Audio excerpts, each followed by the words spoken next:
Champions trophy খেলতে দেশ ছাড়ার আগে শিরোপা জয়ের লক্ষ্যের কথা জানিয়েছিলেন অধিনায়ক শান্ত। তবে তা মাঠের খেলায় প্রমাণ করাটা বেশ কঠিনই। বৃহস্পতিবার নিজেদের প্রথম ম্যাচে শক্তিশালী ভারতের বিপক্ষে মাঠে নামবে বাংলাদেশ। ম্যাচের আগে বেশ ইতিবাচক টাইগার কাপ্তান শান্ত। ভারত ম্যাচকে সামনে রেখে বুধবার সংবাদ সম্মেলন করেন শান্ত। এ সময় তিনি বলেন, এই সংস্করণে আমাদের দলটা ব্যালেন্সড। আমরা বিশ্বাস করি এই টুর্নামেন্টে আমরা যে কোনো দলকে হারাতে পারি। সব দলই শিরোপা জয়ের সামর্থ্য রাখে।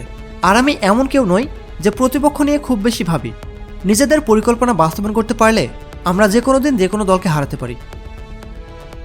ভারতের বিপক্ষে ম্যাচে নিজেদের পরিকল্পনা বাস্তবায়নে জোর দিয়েছেন শান্ত। তিনি বলেন, আপনি যদি খেয়াল করেন তাহলে দেখবেন আর দলই ভালো মানের। ভারত পাকিস্তান নিউজিল্যান্ডের সঙ্গে ভালো স্মৃতি আছে। সাম্প্রতিক আমরা বেশ ভালো ম্যাচও জিতেছি।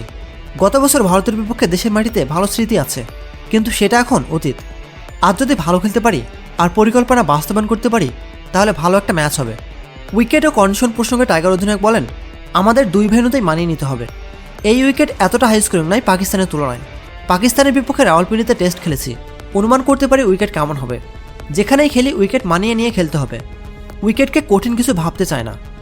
ছেলেরা দুই ভেন্যুতেই ভালো করতে মরিয়া। যেখানেই খেলি অনেক সমর্থন আসেন। হারি বা জিতি দর্শকরা খেলারই অংশ।